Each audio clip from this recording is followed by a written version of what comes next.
Morning. Welcome to Two Ways, the morning meeting. This is an all digital first platform for conversations. Thank you for being part of it. This is season 3, episode 40. So Ooh. congratulations to Dan and Sean to getting to season 3, episode 40. The seasons are arbitrary. So I'm waiting for the All-Star season. yeah, That's what I'm looking forward to. yeah. The morning meeting all-star edition. Yeah. Um, Trebek will be hosting those episodes, and I'll be off an assignment. Thank you for being part of the morning meeting. This program is intended to be a little bit different than a lot of political content you see. We're streaming live here on the two-way platform, as well as on YouTube and X, across all the platforms where this program is available. We'd ask you to adhere to our ethos: peace, love, and understanding, the presumption of grace to all, and asking good questions.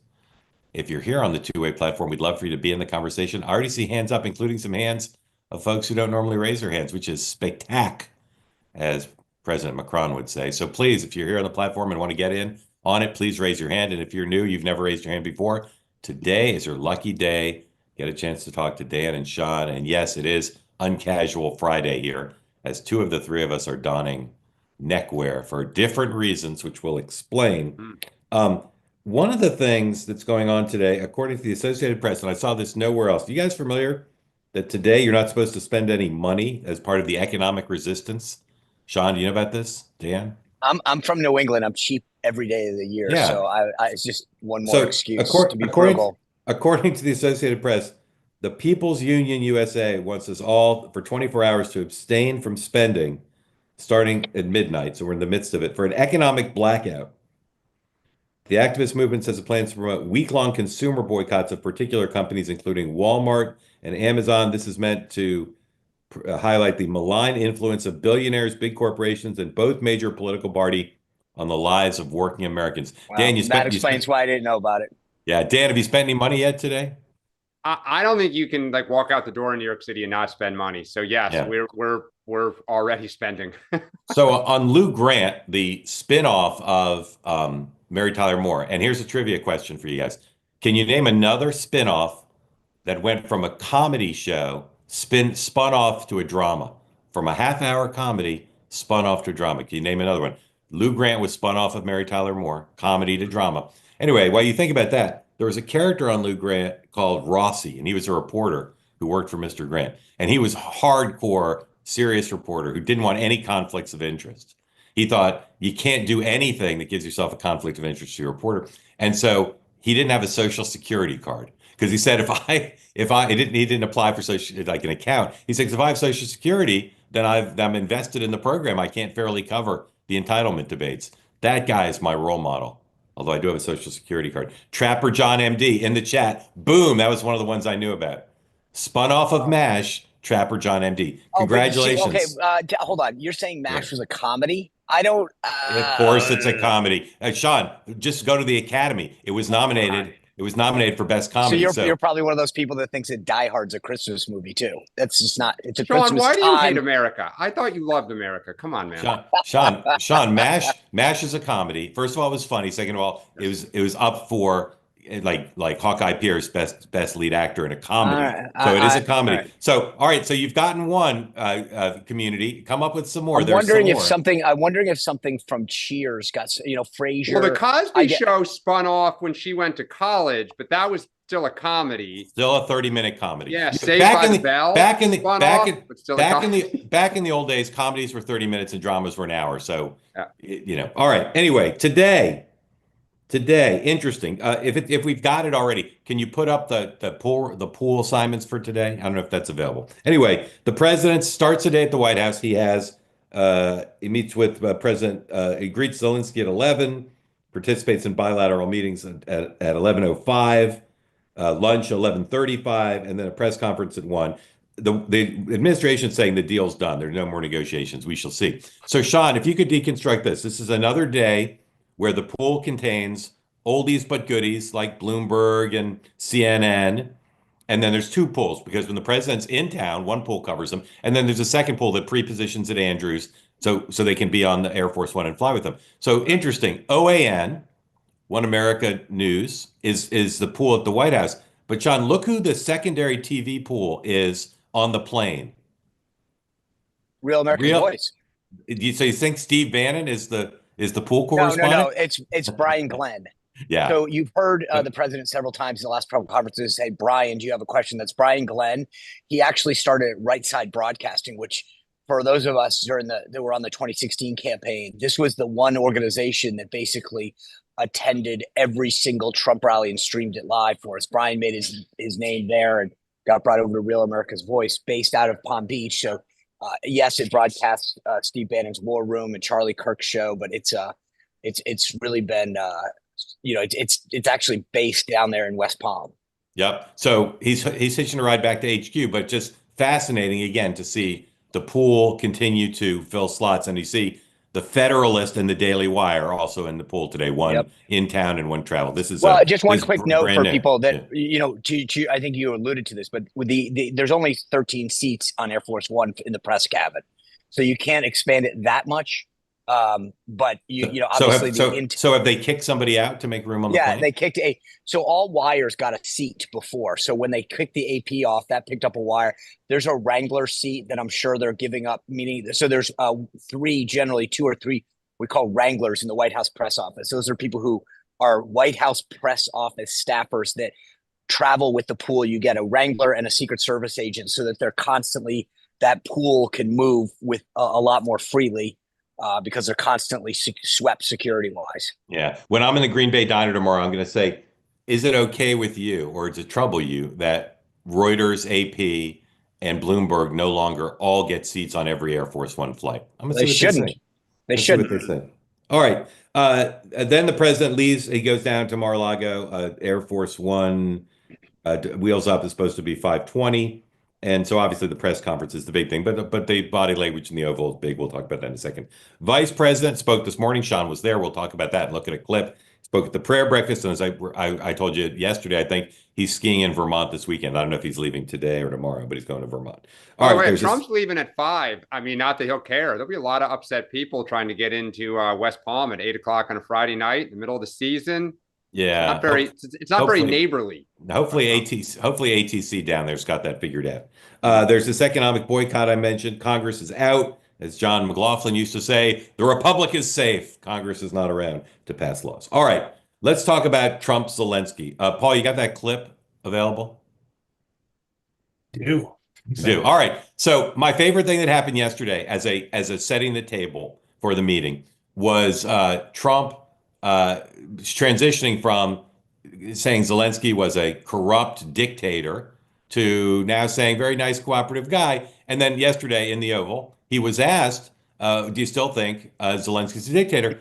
brought to mind something that you'll see in a second. But I also, if you haven't seen it yet, watch the little hint of a smile on Trump's face as he knows he's engaging in a little sleight of hand. Roll tape. Mr. President, do you still think that Mr. Zelensky is a dictator? Did I say that? I can't believe I said that. Next question. Is that Costanza over there? What are you doing here? What? Am I crazy? Or didn't you quit? When? Friday. Oh, what? That? Are you kidding? I didn't quit. Why? You took that seriously. You mean laughing stock, all that stuff? Come on, will you stop it? No brains, no ability? Teasing. What? Okay, I want you out of here. I don't know where you're getting this from. You're serious, aren't you? Oh, you see, you don't know my sense of humor. I mean, Dan.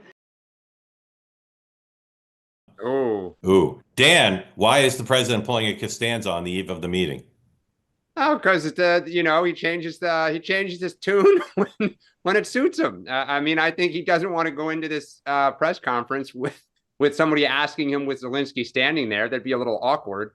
So he's moved past it. It was useful when he needed it, and now he doesn't need it. And what is the goal, do you think, for Trump at the meeting today? I think the goal for Trump is to show the American people that for all of our funds that we've given Ukraine, we are now going to get something, and that this is kind of step one in Trump's mind towards a peace deal, that we're going to be repaid Zelensky's going to, he is the beggar. He is going to absolutely thank Donald Trump and kiss the ring about as much as one can do in public, in hope that there is some sort of security guarantee. It's not going to be us in front of the line, but I think he hopes we're at least at the back providing support. The interesting thing is it came out this morning too, what the Russians are asking for. And it's fairly concerning. I mean, they're asking that the Ukrainian army essentially be dismantled. They're asking that no Western assistance be allowed in the future, and that any talk of the West helping, they have veto power. And Steve Witkoff said this is going to be the basis of the negotiation. So, that is percolating out there. And at the same time, Zelensky's going to do everything he can to kiss Trump's rear end. Sean, what's the connection between today and the next phase of getting a deal with Putin? Well, I mean, obviously, the goal is to lock Zelensky into something. He met with Starmer and Macron. So to say, I've got Europe, I've got Zelensky. You want a deal, you want this thing to end. I've got the two other pieces necessary to lock this deal in. Here's the requirements for you to get that. The thing that I think the press doesn't seem to understand is, what are Donald Trump's goals here? He wants to secure a deal and end the war. He wants America to be advantaged in terms of economics with Ukraine. He wants Europe to take not just a large role in this case, but to spend more on defending Europe. He doesn't want to put American troops on the ground. And he wants to find a role for Russia in the world that's realistic, that doesn't disadvantage the United States. By the way, those are not only all very popular, but they're all very sensible. And for some reason, the press still thinks Trump has some secret agenda beyond what I just laid out in trying to make this deal.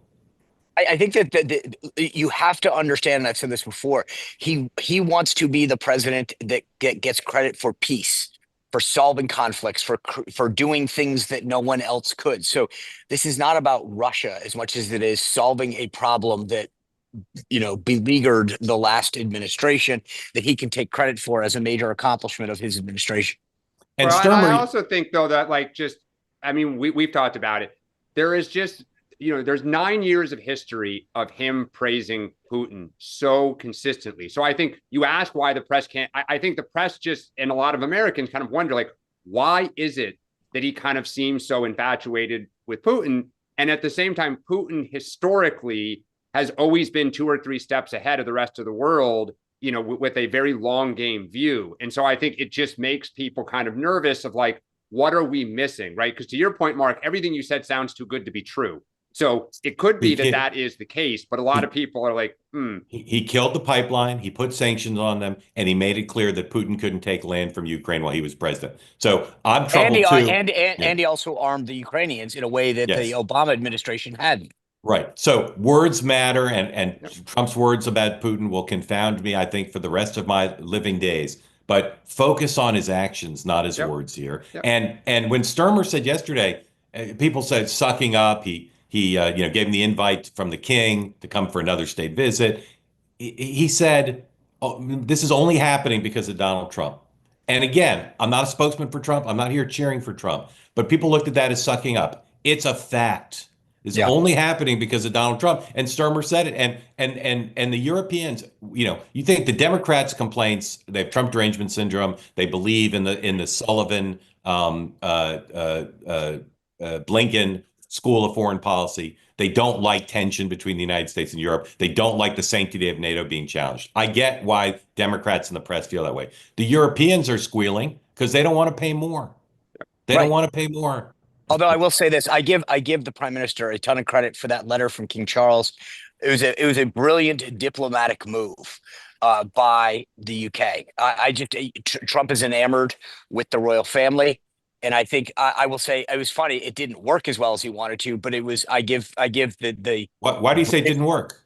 Why do you say it didn't work? Because then Starmer says, "Here's what I want from you in terms of U.S. commitments on security," and he didn't get it. But I actually, Sean, we don't know it didn't work. No, you're right. You're right. Fair. Okay, we don't know if I think, and I'll give Trump credit. He's not going to commit until they show more. He's not going to say we got your back, because then they'll be like, look, guys, we'll just add another dollar, not $100, Right. so to speak. Wall Street Journal had a spectacular story this week that said, here's all the way the Europeans are trying to figure out how to suck up to Trump, not just the Europeans, Asians too. And they're all hiring DC consultants, they're all hiring people who are Trump adjacent, and they're all doing like psycho profiles, like what do you do to get on Trump's good side? It's not just Europeans, right? It's corporate CEOs too. But that is an ace that no one can match. But Mark, invitation from the British. Invitation. Hold on. Invitation. You got to mute. Invitation from the King of England for a state visit. Ain't nobody else got that in their deck of cards. So this goes back to what you were saying a minute ago, Mark, which is this. Yes, call it what you will. I don't care if you call it sucking up to Trump or whatever else. But at the end of the day, who's the beneficiary? Yes, Trump to some degree, but it's the American people who win. We put an end to this war. We win. U.S. is more respected on the world stage. We win. U.S. gets more market access to European markets. We win. U.S. gets a better deal, more protection from Canada, Mexico. We win. So the press and everyone may like to call it people sucking up to Donald Trump, and I'm fine with that. But at the end of the day, the beneficiary of that sucking up is we, the people. Sure. He understands leverage and power. He's using it. Yeah. All right. Just real quick, Sean, why did Bret Baier got all three exclusives? He got the French, British, and today he's getting the Ukraine exclusive. Why are these world leaders giving Bret and Fox every interview? And just for the record, fill in the blank, major leader visiting the United States going forward. I think one, it clearly was shown as the template, right? And so every world leader's team, foreign secretary staff, foreign minister is looking at what happened initially and said, hey, let's do that ourselves because it's Fox News. It's at 6 o'clock. Good time to watch. They know the president's going to watch it. And that not only that, but when you're in the 6 o'clock hour, those clips will play in Hannity and Laura Ingraham and Jesse Waters' show when Dan's not on. And so it's a smart strategic move to basically have a second meeting with President Trump. Yep. And I'll tell you one other reason, and I agree with everything you said. Dick Cheney used to refuse to do any Sunday show but Russert and Meet the Press. And the reason was he told his staff, I'm not getting up early on my day off to do these other shows where the questions will not be good. If I'm going to do it, I want good questions. And Bret has good questions, and they respect that. They're not wasting their time with some crap interview. And not that, again, I don't necessarily agree with this narrative, but when you're doing it with Bret, you get somebody who's going to ask tough, fair questions that Hannity is not a self-described news guy. Same with Laura and Jesse. And so that you get credit with staying within the news lane, but knowing that he's not going to come after you. That's exactly what I was going to say. Yep. There's a little bit of breaking news. Question. Has English ever been the official language of the United States in the history of the Republic? No. Yeah. It's the president today, according to Meredith McGraw, a great reporter at the Wall Street Journal, he's going to sign an executive order today making English the official language. Well, I will compliment her. Meredith has had a very strong record of reporting. She's a great reporter. For those people who don't think I say anything nice about the press, there's one for you. Yeah, she's very good. Dan, we talked yesterday about who should give the Democratic response to the president's speech next week. They chose Michigan freshwoman Senator Elissa Slotkin. Good choice, bad choice, why? Yeah, she's a good choice. I mean, she can speak to the kitchen table issues. She just did it running her campaign in Michigan, obviously, winning a state that Donald Trump won. If they're going to talk about national security, she can also do it. She's a former CIA officer. It's actually kind of where she made her name when she was in the House. And I think, the big challenge is you don't want to appear angry. You don't want to appear, kind of a little unhinged, or if you can be relatable and you can be rational, you can do well. And I think she can be both of those things. I think she'll keep it short and simple and do well. Sean? I think it's the worst option. And I'm not trying to be disrespectful. I think she's an articulate spokesman for the Democratic Party. But for people to understand, generally speaking, there's a rotation, House Senate governors. So it's clearly Schumer's turn that he didn't want to give up. And if you're choosing among the Democratic caucus, she's probably, I would say, the best choice you have. I think she's an excellent choice. I worry for her. It's just hard, right? But you know what? Look, I mean, can we just say this? It doesn't. Right. But look, the reality is, I mean, I get it's an honor. It's being the biggest fish in the smallest bowl because at no one cares about the response. It's not legitimate, meaning that either side of the aisle, because you're pre-canning a response to something that you haven't heard. You know, it's a chance to be on a world stage, but if you think about the people that have given it in the past, it's really hasn't helped anybody that much. I don't think it's hurt anyone that much. Rubio's now Secretary of State. I mean, it's obviously, he gave it once before. Yeah, but you're right. Except I think if Bill Clinton or Barack Obama in their prime were chosen to give it, and Bill Clinton was once part of this crazy ensemble. If you've never seen it, it's amazing. Of like an ensemble response. But I think if somebody aced it, you could get attention. Sure. No one's ever done all that well. No one's ever done well, and people. And this is where to Dan's point, if she overthinks this is going to be a problem. If she does, like Governor Bob McDonnell back in the day did one in the Virginia legislature, which I thought was actually pretty well received. Yeah. So how you try to contrive this matters. If it looks staged and fake, and you're trying to do the whole anyway, I won't crap in my own party. Well, and it's also hard because you are going to be coming after maybe one of the greatest political showmen ever. So, I mean, you're just, that is a tough follow-up act. It is. You'd rather be the warm-up act, not the follow-up act. She might ace it. She might be an all-time great, but it's going to be hard. Hey, Paul, I just saw flashing across my phone that what's his name? Stephon Curry made a half-court shot last night. Pull that if you can. Hit 54, I think, last night. Pull that. Let's show that at the end. It's a new thing. That's the new thing. Wait, was that? Let's show that at the end of the program. He scored like it was 54 a half-court points. shot. It was the end of the quarter. It wasn't like a just pull up from half-court. Anyway, become the new cool thing. Pull that. Let's do it. Dan, let's start with Sean on this because it's more of a Republican question.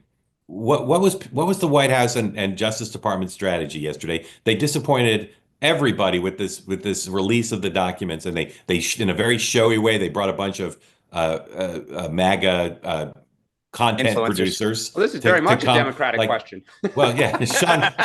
I mean, is there something they thought was going to work better than it did? It just seemed like a horrible plan the way they did this. Well, I'd say a lot of times when you're coordinating amongst agencies, so you've got DOJ coordinating somewhat internally with the FBI with the documents, them coordinating with the White House overall, probably with the counsel's office, and the counsel's office coordinating with both staff secretary and the comms office. And so that's where things get messy. So the binder comes out. From what I can tell, and I've seen online, it's just a regurgitation of a lot of other public documents.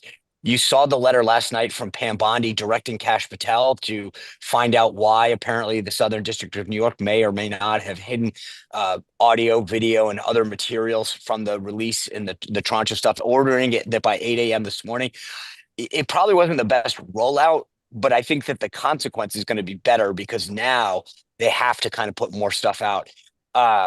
I thought it was also interesting that, like we talked, if you look down the list of people who were on that, they put the president's name on the list of people who have been on the plane and they redacted others. So for everyone who thought the president might shield himself, that was clearly not the case. Dan, have at it. I think it's a great example, and it may be in the history book as one of the ultimate, that like everything is a production and basically everything is focused at MAGA. At the base. I mean, the whole thing from who they chose to reveal it to, the lead up, like, I thought it was somewhat embarrassing. I mean, I just thought the whole thing, it's scandalous, it's gossipy, and you're going to just call in a bunch of MAGA podcaster and influencers? Like, what are you doing? I thought it made her look small. I agree with every word. Every word. All right. A couple more things, and then we're going to go to your questions. So please, if you want in on the conversation, raise your hand. Sean was at the Catholic prayer breakfast this morning. The vice president spoke. We'll get to see what Sean's review is and describe the scene a little bit. I will tell you as a preview of what we're going to talk next. He's my winner of the week. He's on an incredible streak. He is so popular with everybody in the party, including the president. Roll tape, please. A little bit of the vice president from this morning.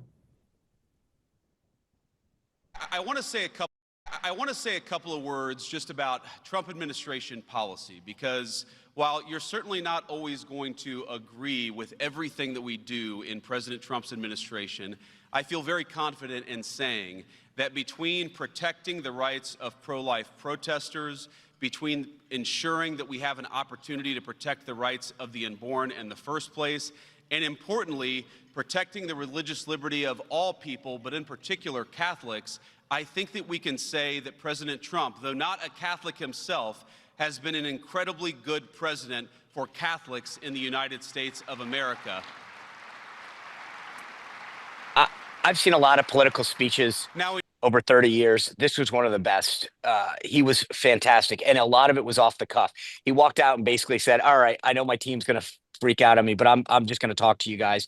And it was, so what made it good was that it was genuine. He sprinkled in some policy stuff with his own faith journey, made some fun Catholic jokes at our expenses because he's a convert, and he talked about cradle Catholics versus what he calls himself a baby Catholic. It was funny. It was inquisitive. It was impactful. He prayed for the Pope, who is suffering some health issues right now. He did a phenomenal job, and it was, to me, a reminder of why he is the future of the party and the movement today. Just as some background, today is the 20th anniversary of the National Catholic Prayer Breakfast. This is the first time I'm sitting here in the convention center. It's been at a Marriott hotel for at least the past 10 years, but because of the, not just that JD was going to be the speaker, this was planned well before the election, but the growth of the Catholic movement and politically, it was a multiple of the size it was in the years past. And it's amazing when you walk around, they identified a lot of the Catholic administration and congressional leaders that were here and that are important in the movement. It's just been amazing to watch it grow over the past several years. Yeah, Dan. I mean, just some of the irony here. Joe Biden was a practicing Catholic. I mean, he would go to mass every single Sunday. I'd see him. He would go to Holy Trinity in Georgetown. He didn't brag about it. He talked about it a little bit, but it got him through a lot of challenges in his life. And so I just, everyone has their own opinion, but it's ironic that he's talking about Donald Trump as this kind of model Catholic. But see, Dan, and I know, and the issues matter. I get it. But this is, so actually, here's what I was going to say. I actually, this is to me, like, when I was in the White House, people used to say Spicer, a devout Catholic. And I'm like, I've never talked openly about my faith. And I think that everybody's personal relationship with God is theirs to discuss, not to discuss. And so I would never impugn somebody's relationship with God and how they want to discuss it or express it. That's between them and God. But I will say this, what Joe Biden did that I actually had a problem with is that if you're going to talk openly, which he did, about being a practicing Catholic, and then undermine the very tenets of that faith publicly, it really undermines your credibility. Look, I mean, Vance undermines it on the death penalty. I was just going to say, look, as someone who went to a Jesuit high school and was born and raised Catholic, this is a tension in the Catholic Church, and why the Catholic Church has lost parishioners in America and in Europe. There are some issues that Joe Biden is, to Catholics, not good on. And there are some issues that Republicans are not. And by the way, hold on. The Pope and American Catholic leaders have been very critical about immigration, about treatment of immigrants, because they say, so I mean, it's got to be fair. Yeah, no. And I think Catholic episode, everybody. Right. No, by the way, yeah. Well, it's funny because we talked, Mark was asking about that. JD addressed a lot of that today. I think the difference for me is, I get it. A lot of Catholics struggle with certain tenets of the faith and certain issues, right? And that's something that we just talked about, that the vice president talked about today. But I think the difference is that you don't flaunt them. Like, there are disagreements that people have, and where I had a problem with Joe Biden, especially on the issue of life, is that's not some small little issue. That is a tenet of the faith, and he would basically dismiss it, which is, again, it's one thing to say, here's my concerns with it. Joe Biden was pro-life, and he wrote extensively about it. He switched his position, not because of a disagreement with the faith, but because of political things. And that, to me, that's where he lost me. Let me tell you two things about JD Vance. We got to move on to winners, losers, and looking forward this weekend, and then we'll get everybody's questions. If you want in on the conversation, please raise your hand. First of all, Sean is right. You should watch the whole speech, whether you like Vance or not. You should watch it. One of the things he said, which was just tweeted, which also caught my eye. Vance tells the Catholic Prayer Breakfast that when the pandemic first happened in early 2020, his second child was only 3 weeks old. And he went to Dick's and bought 900 rounds of ammunition. And then he went to Walmart and bought 2 bags of rice. 2 bags of rice. To wait it out. All right. I got to tell you, it was one of the that's funniest good lines stuff. he gave today. Yeah. And then, of course, 900 he rounds actually of ammunition and 2 bags of rice. he also made some funny jokes about waiting for his kid to be baptized. And he said, if any of you have a problem, that's on the Dominicans. They're the ones who told me to do it. So again, a lot of inside basebal Yeah, Catholic jokes. humor. We never know what's going to happen. He could crash and burn. Trump could turn against him, although he'll never. Trump, Don Jr. and Tucker will never turn against him. And so I will say, if you look at the modern history, influential vice presidents who had great relationships with the president, little tension, and super sway with the staff, and the ability to be their own person, but also a team player. You can look at Al Gore, you can look at Cheney. This is unprecedented in our time, what's happening right now. His influence and the fact that everybody likes him and he knows his lane. There's no danger of what happened with Gore, with wanting to start his own political operation. No danger what happened with Cheney, where Cheney overshadowed the president in some ways after 9/11. Like this is unprecedented what's happening here. And he's proven to be so skillful. It is early. It is early because we got to see, by the way, a year from now when Vance starts thinking about 28, that, Yeah, 100%. By the way, Sean, the beauty of the construct of this is so amazing, right? Because, Cheney had been there from the beginning. The nice thing about JD is he walks into a second term with a president who's term limited. That sets up a construct that is just so unique in itself. Yeah, absolutely. Because he doesn't have the same issues of trying to get out in front of them early, et cetera, and those first term missteps. Yep. It's unprecedented so far. And I said, Dan, as you did, it's early. If you guys, one last question, then last question, or before the last question. I don't remember. I'm sure there's been polling on this. If we did a poll, do you think the United States should make English the official language? What do you think it would test at? I say 85-15. I'll give you somewhere between there and 80-20. Dan? Yeah, I totally agree. And there actually was. This came up, I want to say in 2006, 2008, maybe during Obama's race when they were like the whole Muslim thing. Yeah. It tests very high. Dan, and that's why I think there's probably been some erosion in the last decade. But I remember, this was the contract with America Plank, if I'm not mistaken. Yeah. Dan, if you were working for a Democratic senator who said, Dan, I just think it's a bad idea. But they're about to have a press conference and they know they're going to get the question, what would you tell them to say? There are a lot of things you may think are a bad idea, but on this one, I highly recommend you get on board. I would not try to die on this hill. But enthusiastically be for it or say who cares? Yes, I would co-sponsor it. I know all the reasons people are going to say you shouldn't do it. Americans just think that, and let me back up. Most countries think that you ought to assimilate to some degree to your home, to wherever you're residing. And language is one of those things that people historically have said you should speak in some capacity. And so I think it would be a political. I think, once again, Dan, you're proving why you're the pragmatic Democrat, because I wonder how prevalent that view would be among the caucus, especially on the House side. Yeah, it'd be interesting to see if they get asked about it when they're back next week. They're so different when they're on recess as they are this week, or whatever it's called. Sean, winner of the week. Independent media. I think that the addition and the expansion of the press pool, the addition of folks has been a huge welcome for the First Amendment, for our country, and for politics in general. Dan. Speaker Johnson. We were hard. Everyone in town and was hard on him. He got it done. A lot of problems to come, but he got it done. I give him credit. I'm making, as I said, JD Vance my winner of the week, and I may just do it every week until he screws up. Sean, loser of the week. Well, you could say Donald Trump every week because he's winning. Like I think we have to take some obvious. It's like on Wheel of Fortune, when Wheel of Fortune gives you the NLS, and then I think we take certain consonants off the table and say Trump can't. Okay. My loser of the week, as probably is easy to guess, is the White House Correspondents Association. They blew it and dug themselves deeper into a hole that they'll never get out of. Dan. I'm going to say Elon Musk. I think that there are more and more Republicans who are complaining that we don't even have anyone to call to get answers for our constituents. like MAGA members, everyone. Democrats are now running ads, the House Majority PAC, against Elon Musk. They would only be doing that if they see the same, information that the public is seeing in surveys. And I also continue to believe that the reason Trump keeps standing kind of by him up and putting him front and center in press conferences is they must be a little nervous themselves. And I just think that Musk is, the cabinet doesn't all love him.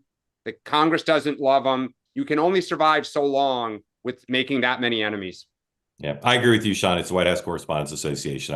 I can't believe where they found themselves after just a month. Sean, what are you looking for this weekend? I think how this deal plays out, as we talked about the schedule, the president's going to take off, go down to Mar-a-Lago. And then I think if he gets the contours of it today, where does Europe fall in terms of security? How does Russia react? Dan. Yeah, I was going to say the same exact thing. What is the fallout in Europe, and what is the fallout with the Gang of 500? The correct answer we were looking for is Shane Gillis hosting SNL. Shane Gillis hosting SNL. You just have a personal interest in that because you saw the warm-up act. Yes. All right. Let's look again. You have one more chance to raise your hand to start to call on people. Let's look at Steph Curry's half-court shot because I can never get enough of Steph Curry. Maybe our kids are going to watch this now. And Cole Anthony looking to inbound. Comes into Carter. Fakes the three. Moves in a step. A two-point attempt. It's good. Good play by Wendell. Half-court heave. Curry knocks it in. That's what he does. He thrills the crowd. Yes. All right. I forgot. We have one more thing. So this morning I was on YouTube, and as you know, the YouTube algorithm is the most powerful thing since Bam Bam on the Flintstones. It is so powerful. So it offers you up videos, right, based on things you've looked at before. So here's what I got. Here are the 6 videos that I was offered this morning. All great American iconic brands, right? All great American iconic brands. All right. So Miley Cyrus, Marilyn Monroe, Rachel Maddow, Gene Hackman, W.C. Fields, and Dan. That's what I got. It's an honor to be with all those people. I went with Miley Cyrus, by the way, because I don't remember ever watching her singing 50 Ways to Leave Your Lover on SNL. It was quite good. And I knew I was going to get Dan before too long. All right, let's go to your questions. As always, tell us where you are. Did you ever see Miley Cyrus with Jimmy Fallon on the subway platform? That was a great performance. Yes, it was exceptionally good. All right, welcome in. Lance, tell folks where you are, what's on your mind, please. Thank you for coming. Okay, I am from Charlotte, North Carolina. Okay, that was a swing state in this election. If there was ever like a center right, moderate right Republican state, it's this one. So I don't think the Democrats can ever win it. That's just really thank you. That's great. The only reason why there's a Democratic governor is more of a check on the Republicans, and on the congressional side, the Republicans have such good constituent services. That's like a tough hill to overcome. Yeah, Lance, are you from North Carolina? Yes, born and raised. Okay. What's on your mind? I don't think both parties are providing me a future.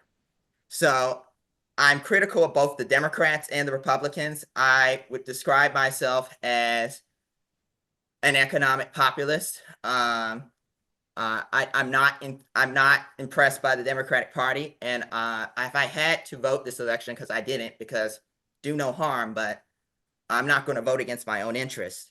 So I just sat this one out. But if I lived in Pennsylvania, Wisconsin, or Michigan, I would have voted in favor of Trump. But I'm just very disaffected by what we're seeing from the party. So my first question to Dan, why do you think that why don't we have why the congressional Democrats not putting forward any policies? Why do they think they can just virtue signal against Trump when everybody knows who Bob Menendez is, and they didn't do anything about it?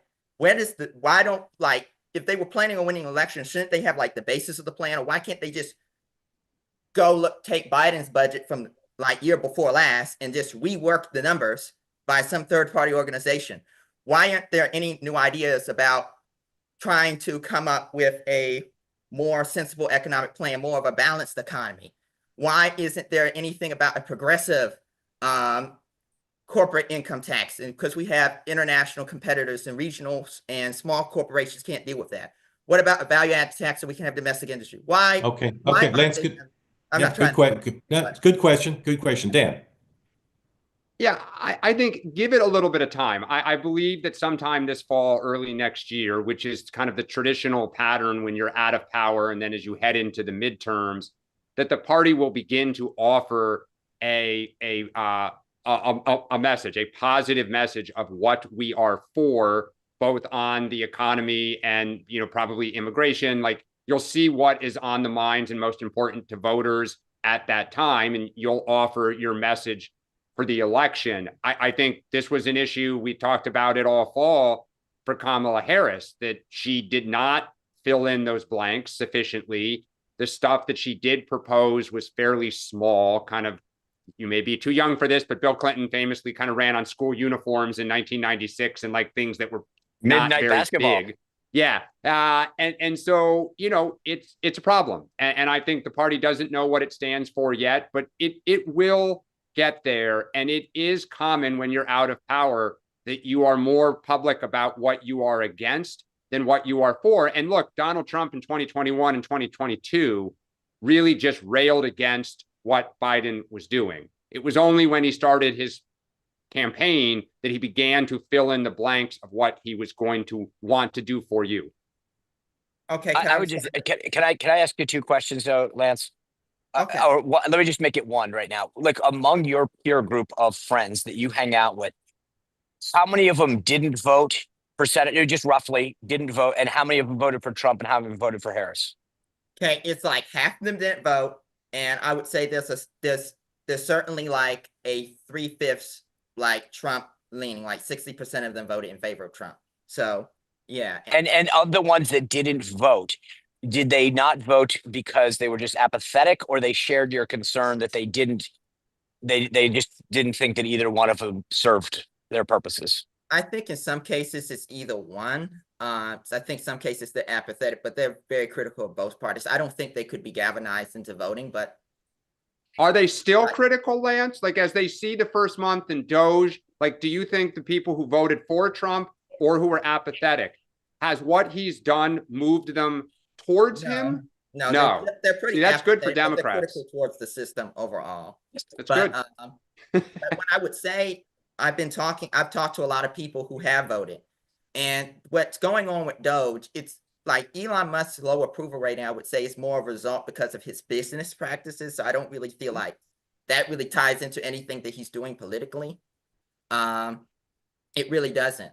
So I would say the Democrats coming out and saying, here are some of the things that we would cut would actually be something that they should like start doing. And By the way, Lance, I think, Lance, you just put your finger on something that's really important for people to understand. There's a difference between whether or not you like Elon Musk or the style. And maybe you just mentioned this, it's brilliant, that maybe you also don't like him because of SpaceX or Tesla or something that he's doing adjacent to his government work. But that doesn't mean, and people shouldn't interpret that they're not excited about the work of making the government more efficient and rooting out waste. Yeah, I agree with that, but I still think there's a capacity of him to go too far. I really do think that's there as well. So it's not something there, but ranting about the email of doom is not it, because that's like every single high school and college student has to deal with something like that, right? A 2 to 5 paragraph essay, like once in their lifetime or during a class every single year over a weekend. So they got it good. So I'm not trying to bash them, but that doesn't look existential threat to democracy. But no, it's just that he's not their boss, and he spits out stuff randomly. Then he kind of pulls some of it back. Then he's like, okay, like, it seems chaotic. And for those who haven't read the New York Times story today about the background of Doge and some of Musk's motivations, which is the first time I've seen that reported, that some of this started with he's just really angry that regulators were looking at his companies. I mean, that's a little horrifying if that's why he wanted to get in. Okay. But do you know, here's my going back to what my first set of questions, Dan, but it goes against, like, how would I say, the Democratic brand? Yep. Like the no primaries, the going around the state legislature. A lot of this goes against their party brand. Lance, I want to let other folks in, but can I very, ask Sean Spicer one question, yes, please? sir. Yes, Am I sir. going to regret this, Lance?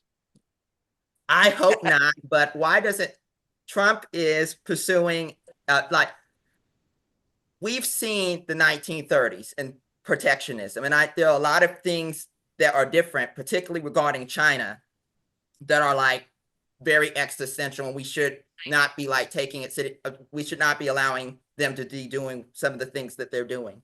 But why aren't we trying to get like a trade deal with India so our economy we're not collapsed or something? Why are we pursuing an ultra protectionist? I don't like the idea that because we have to win, somebody has to always lose. And it makes sense. Why wouldn't we be trying to do that? Because that would only give leverage with China. So I spent 3 years in the U.S. Trade Rep's office. I will tell you, India is probably the most difficult country to deal with. They have some of the highest tariffs and non-tariff barriers in the entire world. So while I'd agree with you, I'd love to have that. I think what President Trump is railing on and why it would be hard to get a deal is that their existing tariff and non-tariff barriers. India wants to play it both ways in they want to be a developing nation when it comes to some of our trade practices that benefit developing countries. And then they want to be seen as an industrial country when it comes to other, more favorable deals that would prevent them from accessing it. So India's in a very difficult spot. I agree with you. I'd love to see a better deal with India, the size and scope of what they do, but they are an extremely protectionist country, and it goes back to their colonial days and some of the policies that they still carry. Okay, thank you. All right, Lance, if you don't mind, how old are you? I am 21. And how'd you find your way to two-way? I'm just interested in politics general, and I think I saw you on News Nation and Leland Vivet one day, so that's how I found out. All right, well, we hope you'll come back regularly. We loved having you on. I'm sorry we couldn't turn the whole hour over to you, but want to get some other folks in. But come back regularly, all right? Come back anytime. Love having you on. Thank you, sir. All right. Sean, he was wearing blue. He's from North Carolina, dude. Everyone in North Carolina wears blue. It's just whether it's royal blue or baby blue. Like Dr. John, I believe the children are our future. All right, Carol, welcome in. Tell folks who don't know where you are what's on your mind, please.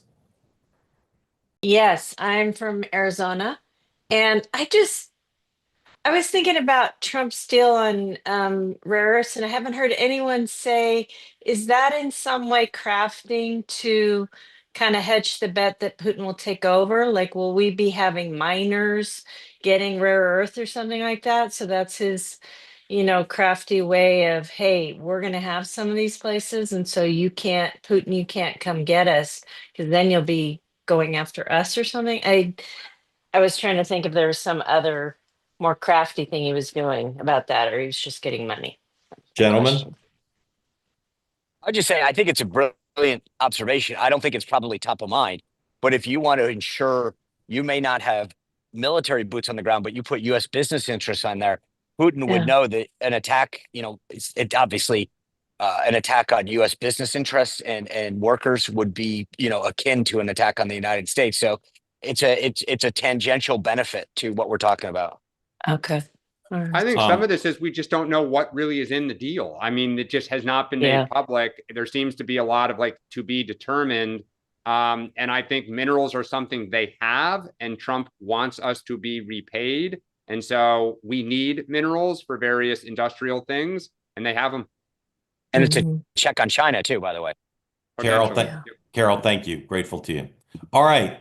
The question I ask myself nearly every day, is there a doctor in the house? Yes, there is. Dr. John. John, welcome in, sir. Welcome back. Love the chapeau, as Mr. Macron would say. What's on your mind, Doc? Well, so I got my running hat on for Dan, training for I like it. I was going to say, yep, I like it. So yeah, that's for you, the runner. And I didn't shave. I know Mark always comments on that. So it's been a while since I was on the morning meeting, but I remember the first time I came on, I said, I'm a politically sort of homeless independent voter. that saw this election as sort of having 0% chance hope for my future versus 1% chance. So I want to give a little update. So on the Democratic side, sorry, Dan, I think I'm still at 0%. And I think I'm up to maybe like 5%, mostly because of Tulsi and RFK getting in, and Rubio doing a lot better than I anticipated him doing. And so for a few reasons, but I'm certainly not anywhere close to 100%. Dan, I think I saw your Substack yesterday, the Reality Bites, and I thought it was really well done. I enjoyed reading it. I think for me, I was wanting to ask you, because I cannot understand why the leading Democratic voices seemingly not only aren't presenting an alternative, like Lance said, but continuing to defend the status quo on so many things. It's more than just, hey, we're not going to present like a detailed plan, which I get, you do that closer to the next round, but they're still defending the status quo pretty much across the board. When that comes to health and Medicare spending, it's like, oh no, let's spend more. We need to spend more on these poor outcomes that we're getting on our health. On Gaza, they're still sort of in this like, well, let's run one ad in Dearborn and another ad in Pennsylvania and sort of hope nobody notices. On Ukraine, it's just like, well, let's just keep sending more stuff when they're out of people. They don't need more stuff. They're losing the war. That's just reality. It's not like a Putin talking point. Like, they can't win the war unless we give them people, not just stuff. So like they just aren't seeming to get that, like, we have to do something else. We cannot run a debt that is 18 times our annual budget without cutting stuff. So I get that, like, I know you keep making the point that what Elon and Doge is doing right now isn't really getting after it, but what's your plan to get after it? Not you, but like, what's the plan? And the reality, like Lance was saying, it's not, to me, I voted for RFK, right? So we are closer right now, in my estimation, correct me if I'm wrong, we're closer right now under a Trump administration of making meaningful, deep changes. Let's just take Medicare, than we were during the ACA negotiations. I'm talking about Medicare negotiating drug prices as the largest purchaser, more than the 10 little drugs that we put up and pretend like that matters. Medicare cannot negotiate price. That's not a free market, right? We're closer to that now. We're closer to PBM reform. We're closer to preventing the lobbyist revolving door right now. Like last week, the FDA drug chief under Biden just became the CMO at Pfizer, right? Like, we're closer now. Wait, say that again. The FDA.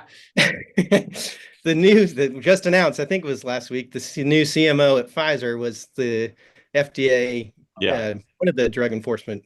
I forget her name. Sorry, but looking at Medicare Advantage fraud, like the DOJ is looking at that with United Healthcare right now. So we're closer to all these Democratic reforms now than we were when the Democrats had all houses of government. So it's just like, it's beyond just like, what are we standing for? It's like, you're not even acknowledging reality. And I'm a reality-based voter. I want all three of you to pretend you were on a game show and you've got a buzzer. So when you know the answer, I want you to pump your hand down and say, bzz, when you're ready. Ready? You know the answer. I'm going to start reading from an email I just got. You tell me whose name's on the email. Who's the sender of the email? Ready?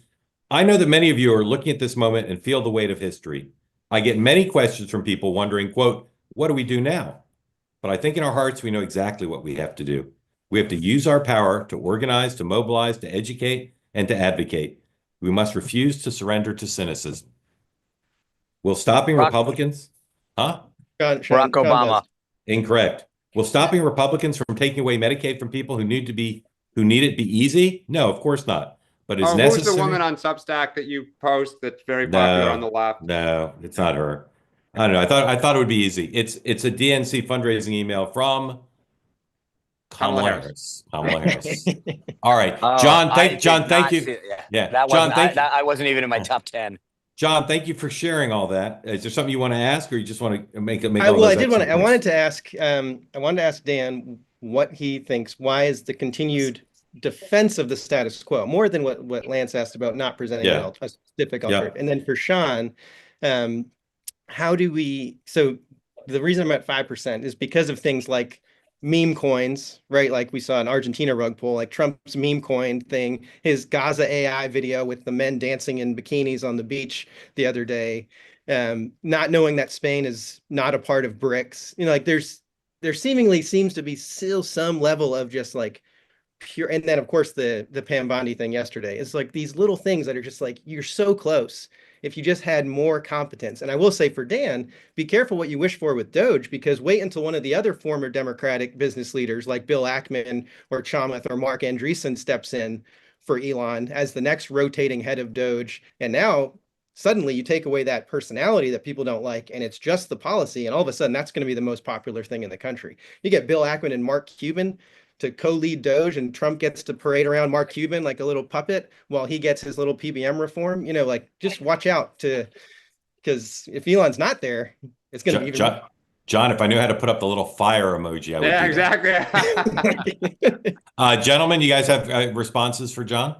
Yeah, I mean, I'll just quickly say, I think, John, the reason Democrats don't offer that stuff is they fundamentally believe in these institutions. They fundamentally don't believe anything is wrong. And they cannot wrap their heads around that the majority of the country, 50.1%, let's say, supports this. Most Democrats will still tell you, just wait and see. Like, people will realize their mistake, and if we'll go back to the way it was. Biden thought he could go back to the old way of a presidency, and it drives me nuts. I wish it weren't so. We may have to learn feel some more pain, so to speak, before we realize the world has changed. We have to move forward and offer a new kind of bold and vibrant agenda, and not just wait for Trump to screw up. Sean. Three things. One, I think it was a brilliant observation about the next head of Doge that probably will get picked up now, and you can mark this on your calendar the day when you gave a great idea, because I think at some point, for not the reasons the media suggests, that Elon will step away to go look at his other interests. And then the question is, who comes in to succeed him? Who is the John Podesta to the John Kerry, if you will, in the last administration? Yeah, there you go, huh? Yeah, thanks. Yeah, it's Friday. On the status quo, I actually think this is the issue here. If you talk to someone, I've dealt with like weight issues my whole life, and I look at it akin to the federal government cutting, which is you can't go in and say, oh, you didn't lose the full 30 pounds, so therefore you weren't successful, right? If your goal is to lose 30 pounds or 40 pounds or 20, and you have a start with 2 pounds the first week, and what I look at Doge doing is starting to root out the obvious, get through it, right? And then let's go from there. So for the Democrats to do I was on doing a TV hit with a prominent Democrat yesterday who said, the way to do this would have to spend a year analyzing this. And then in the next year, you sort of start to make those cuts and put them into the budget. And I was like, dude, that's never worked. I get that you might think that, but at some point, that's how the bureaucracy fights back. And the American people, I think, are tired of hearing about their money being wasted and are much more willing to forgive you for having to fix something than never addressing it in the first place. And then last, I would just say on Trump, look, the reason he is who he is because of his personality, because of how he talks to the American people, his activity on social media. So one of the points that I say to everyone all the time is, if he only didn't do that, if he only didn't do fill in the blank, he wouldn't be who he is. If I only think the AI Gaza video was good, I didn't see it, so I don't know. But I have a feeling. I'll take a look. But my point is that there are certain things that you're going to say I don't like, but net, I've worked for a lot of politicians over 30 years. And I think I've said this before, at the end of the day, what I really judge is, are you getting the job done? And I think Trump, more than any leader in modern history, has actually gotten it done. Yeah, my view on Trump is his power is his weakness in the sense that he's transactional. So people around him, he will listen to other people. And if you have somebody with a bad idea, if they're the last person in the room during the first administration, sounds like that made it through. This time, the people around him are much more diverse in their views, which I think is a good thing. And it opens the door because he is willing to listen and willing to be transactional. That's what gives the possibility of hope for a voter like me, sort of the RFK Tulsi, voter. That's what allows the hope to be there, is because of who he is. So I totally get that. Doc, thank you for coming on. We always love your iconoclastic perspective. I just have one more question for you. Can I use this X Clear more than twice a day? Just kidding. I don't like to ask doctors for free advice. We're always grateful to you when you join it, and we hope you'll come back regularly. Thank you. Have a good run. Is it the same if we don't ask him for advice, but we ask him for samples? Is that okay? That's my nickname for him is the pharmacist.